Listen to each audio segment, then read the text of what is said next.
Shalom. First and foremost, I want to start out by giving all praise, honor, and glory to Yahweh, Ba'ashem Yahushai, Ba'ashem B'chakodash. Double honor selves and apostles, the great Muslim, they were well. Peace and blessings to the elect of Israel. Shalom and Abba Ball. Back at another lesson through the spirit and power of Yahweh, Ba'ashem Yahushai. Lord willing, this video was edifying. We believe, therefore we speak. All right.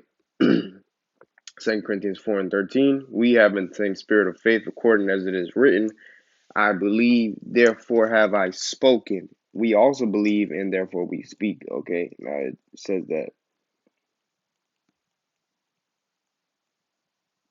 Psalms 116:10. I believe, therefore have I spoken. I was greatly afflicted. Okay, so pretty much, we believe in this truth, man, and that's why we speak this truth. And ultimately, when you speak this truth, you got to live it. In this truth, you must walk the walk, and talk the talk, so to speak. You know, like the song says, walk it like I talk it. You got to do that in this truth. You got to practice what you preach. Okay, and one thing, a part of believing in this truth is speaking up, reproof, correction. There's countless of scriptures that touch on correction and reproof. So it's one thing to believe, but it's a whole other thing to confess, man. All right, because if you don't speak out against corruption, what better are you doing? Because pretty much to just hold your peace concerning wickedness is ultimately being in affinity with the wickedness. It's a lot. Now, another element to this truth is balance. Okay? And there is a time to speak and a time to hold your peace. All right? And I'll get the scripture.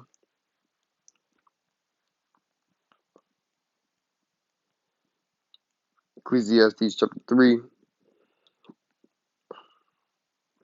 and verse 7, a time to reign and a time to sow, a time to keep silence and a time to speak. All right? So there's a time frame for everything. Let's get another one.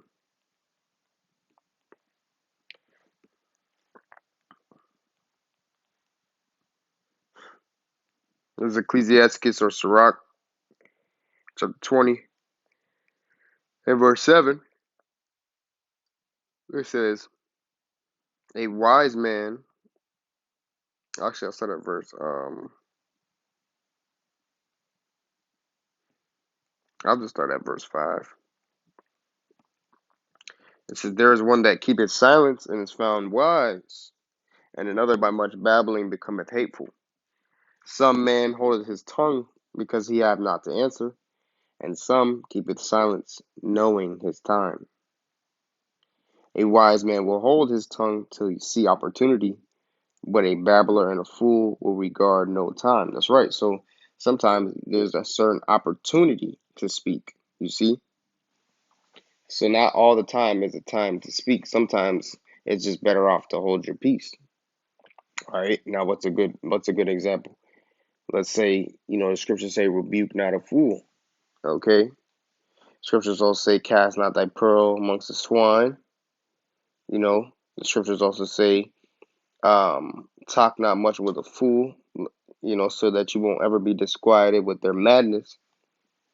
All right. So in a time frame like that, you would hold your peace. Let's say you rebuke somebody on something and they still don't take heed. Eventually, you hold your peace.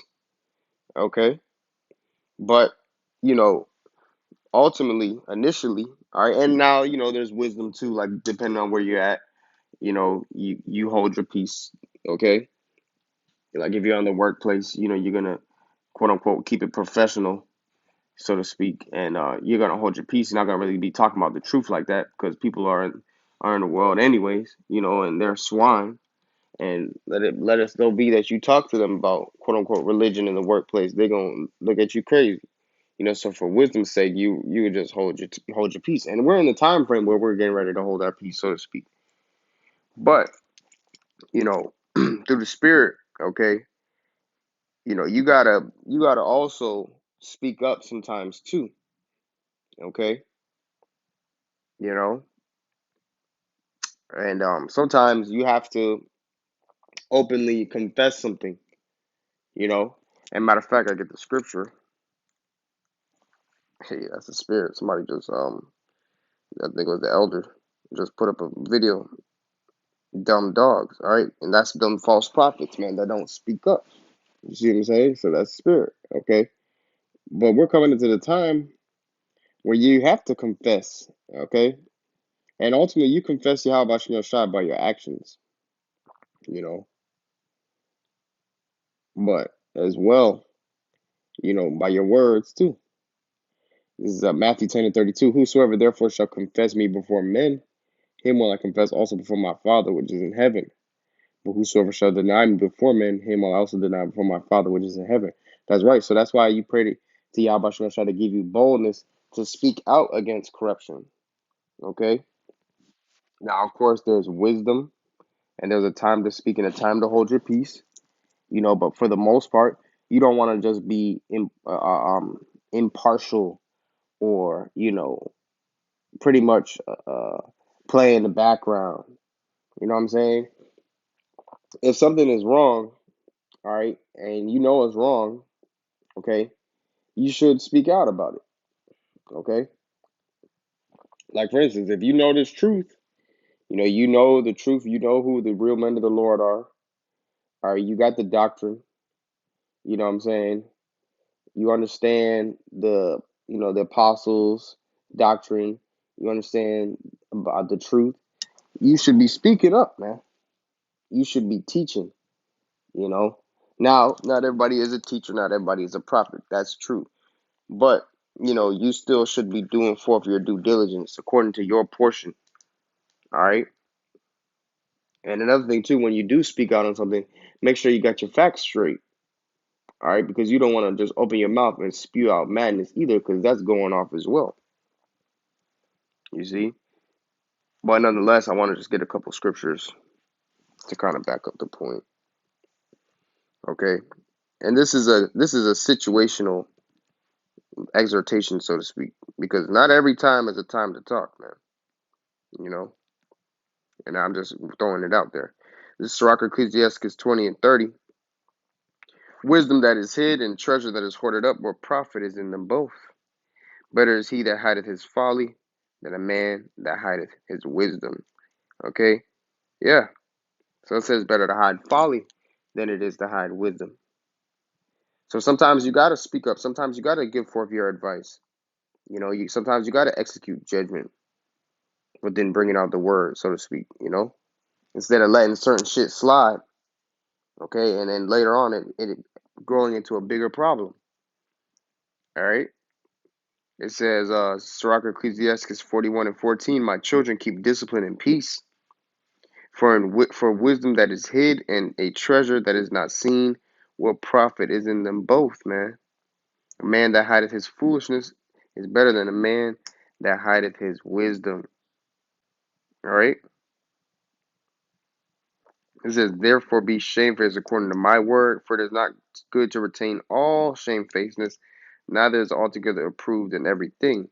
That's right. Sometimes, it's good to have a shame face. Sometimes it's good to have shame, but sometimes it's not. Like in the instance where you have to renounce corruption and speak out against certain things and hold your position and execute judgment within the gate, even though you might be hated.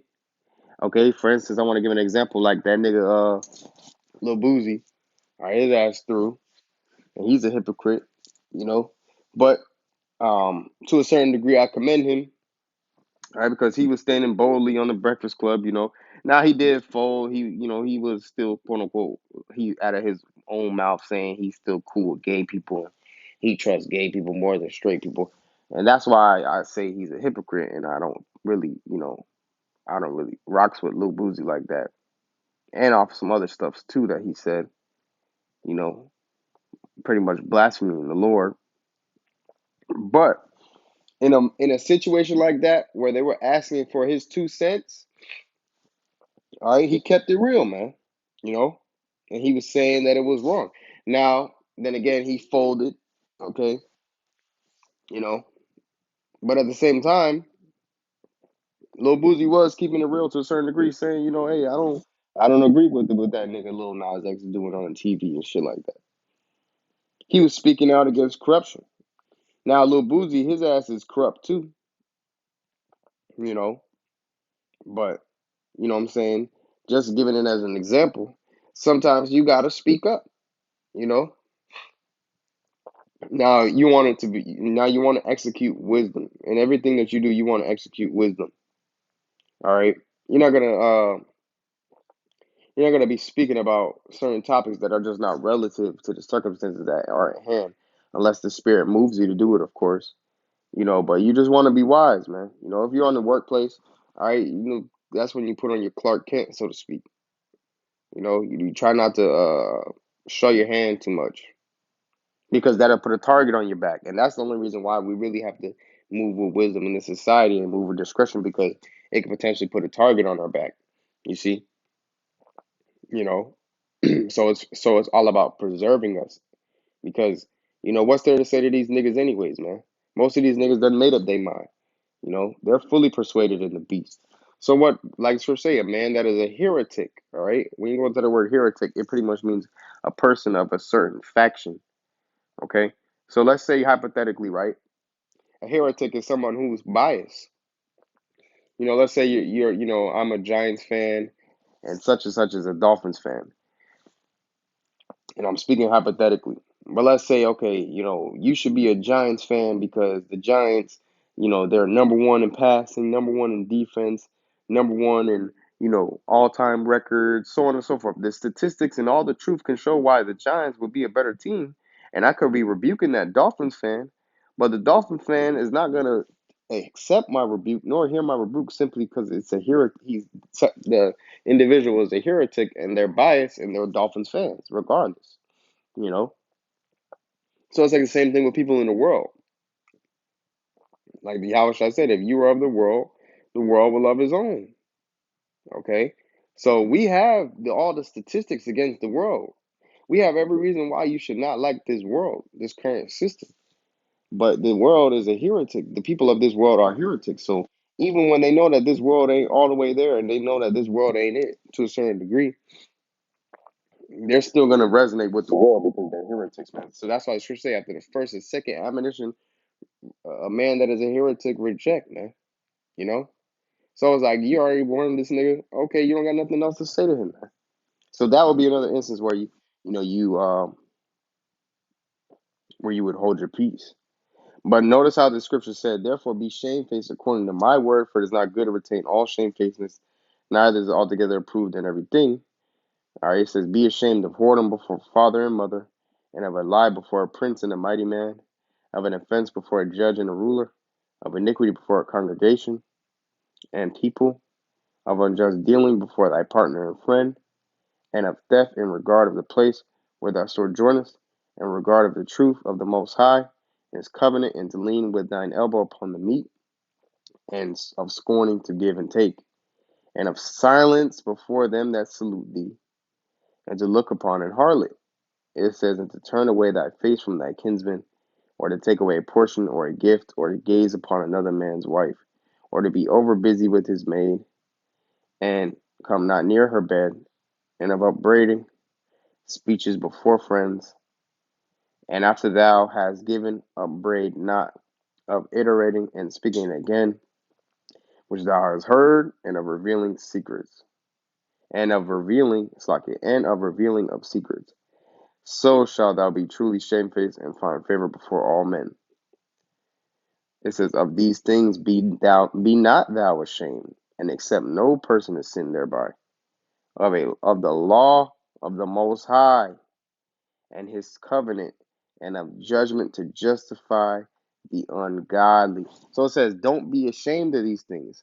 That's why Yahushua said, okay, he that confessed me before men, him will I confess before my Father. Why? Because you were not ashamed. All right. And now the scriptures say, Okay, in the book of Sirach, Ecclesiastes, chapter 4, verse 22. Hey, I'll read this again though. Sirach, Ecclesiastes 4 and 42 and 1. Of these things be not thou ashamed, and accept no person to sin thereby. And it goes down the list. The first thing on the list of the law of the Most High, and his covenant, and of judgment to justify the ungodly. Right, man. Okay, so pretty much don't be ashamed. Okay, if you're executing judgment, you're telling someone they're doing something wrong, and they want to, try to run down on you verbally, physically, mentally, whatever, emotionally. Don't be ashamed. Don't feel bad, you know. And that's something that I have to work on myself, okay? Because there'll be times where, I might rebuke a certain individual, all right? And I know how that individual is, you know what I'm saying? And I know more than likely what their response will be. So I'm like, damn, you know what I'm saying? I'd rather just hold my peace. But at the same time, it's like, that fire and burning within me. And, the scriptures say, hey, pretty much if you don't rebuke the people, you're going to have blood on your hands, man. So that's another reason why we have to speak up. And it all goes back to not being a respecter of persons, man. Okay? And that's why it says in verse 8, Sirach, Ecclesiastes 42 and 8, be not ashamed to inform the unwise and foolish, and the extreme age that contendeth with those that are young. Thus shalt thou be truly learned and approved of all men living. Right? Don't be ashamed to speak up against wickedness, man. Whether someone wants to take heed to your rebuke or not. And if they're wise, okay, the scriptures say that, you know, let's get it real quick. Let's get it. If you are wise and someone corrects you, you're gonna love that person. Okay? It says Ecclesiastes 10 and 25, unto the servant that is wise, all right, it says, shall they that are free do service, and he that hath knowledge will not grudge when he is reformed. All right, exactly. So when you get corrected, all right, you're not gonna grudge. You're not gonna be mad. Oh, he told me I can't eat pork. Fuck that nigga. Well, you're a fucking fool. Okay? Because scripture say rebuke a wise man and he will love you. Psalms 141. It says what? Let the righteous smite me, and it shall be a kindness, man. Psalms 141 and 5. Let the righteous smite me, and it shall be a kindness. And let them reprove me, it shall be an excellent oil, which shall not break my head. For yet my prayer also shall be in their calamities, man. Right. Okay. So that right there goes to show you, really, when you get rebuked, you should be happy. You should be thankful. Matter of fact, let me get that real quick. Let me get this.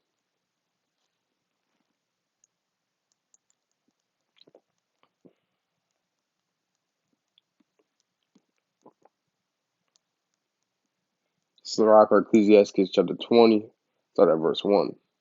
There is a reproof that is not comely. Yeah, sometimes you get rebuked and it don't feel good. It ain't pretty, you know.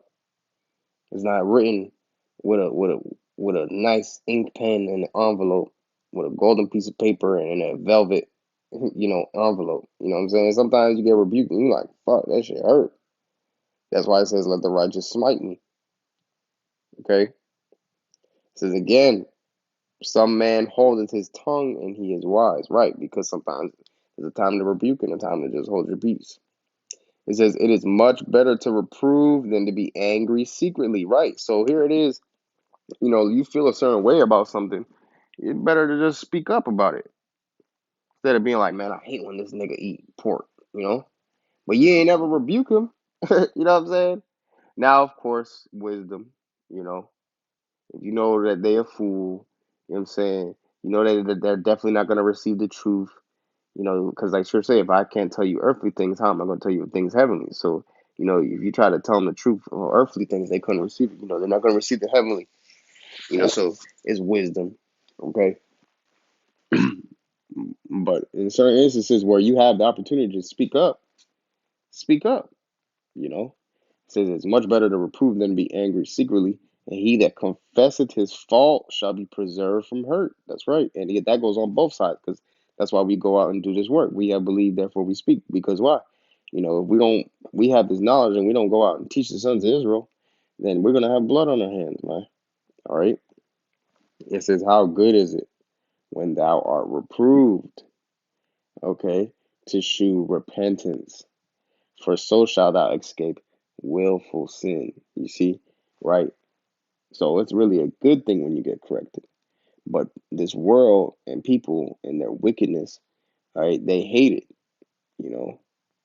But really, you should be happy when a person corrects you, man, because that ultimately shows that they love you. And it teaches you to, pretty much take heed to correct your ways. You know what I'm saying? This is 2 Ezra 14 and 13. Now therefore set thine house in order and reprove thy people. Okay. Comfort such of them as be in trouble, and now renounce corruption. All right. And when you go into that word renounce, okay, you go into the etymology of that word renounce.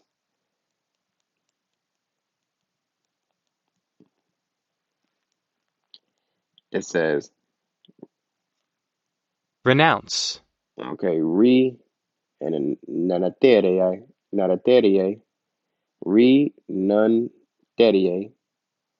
renunterie, all right, it says announce. Renunterie, protest against. Renouncer, it says late Middle English from Old French renouncer, renouncier from Latin renunterie or renuntariae, protest against, okay? Re meaning expressing reversal or back, and then nunterie or nuntarie is announced, man. All right, so pretty much you protest against, you speak against it, you renounce it, okay? You know, so pretty much you got to speak against the corruption of this world, ultimately. All right, and that's pretty much this is what I want to touch on through the spirit. Of course, I'll say this again. There are times where you should just really hold your peace, because there's plenty of scriptures where it talks about rebuke not a fool, you know, for he will despise the wisdom of your words. Okay, but there's also times where you gotta speak up, man. All right, like it says in the Wisdom of Solomon. Okay, this is or no, I thought it was Wisdom of Solomon. Sirach Ecclesiastes 4, starting at verse start at verse 20. Observe the opportunity and beware of evil, and be not ashamed when it concerneth thy soul, right? Because sometimes you might be doing something that's fucked up, and a brother might get on you. Don't be ashamed, Of course, you be ashamed because you're like, fuck, you know what I'm saying? But at the same time, it's like, learn to appreciate that, okay? So in that type of sense, don't be ashamed. It says, and there is a shame which is glory. It says, for there is a shame that bringeth sin, and there's a shame which is glory and grace. That's right. Accept no person against thy soul, and let not the reverence of any man cause thee to fall. Yeah, don't be a respecter of persons, man, because sometimes certain dudes don't be wanting to say something or do certain things because they're a respecter of persons, you know. But at the end of the day, when you look back at it, all right, and you see the glory of Yahweh Shemel Shai in your presence, you're gonna look at it like, man, fuck that shit. It's not even worth being a respecter of persons. Nigga, but like I said, sometimes you have to implement wisdom because the scripture do teach us that, and that's balance. Okay. Now let's say you rebuke somebody, they don't take heed. Well, then you good. You know, you don't gotta really rebuke their ass again, lest the spirit move you to do so. All right. Now it says, I'm gonna read this again. Accept no person against thy soul, and let not the reverence of any man cause thee to fall. Ecclesiastes or Sirach 4 and 23. And refrain not to speak when there is occasion to do good, and hide not thy wisdom in her beauty. Okay, right? For by speech wisdom shall be known, and learning by the word of the tongue. All right, that's the point of that right there. Okay, so that's pretty much the point. Now I just wanted to bring out this little exhortation, and like I said, it's due to specific circumstances. You know what I'm saying? So you don't necessarily want to you know, do more than what you have to, man. You know what I'm saying? In an instance, like I said, you rebuke somebody on something, they're a fool, they don't want to take heed to your wisdom. Well, then just hold your peace, man. You know. But sometimes you got to speak up too. Okay. And if you have a hard time discerning when the right time and the opportunity, pray to Yahweh Shemashai to give you the discernment and the wisdom to know. So with that, I want to give all praise, honor, and glory to Yahweh, Ba'ashem Yahushai, Ba'ashem Kakadash. Double honors to those and apostles, a great most, and well. Peace and blessings to the elect of Israel. Shalom and a Baba Ball.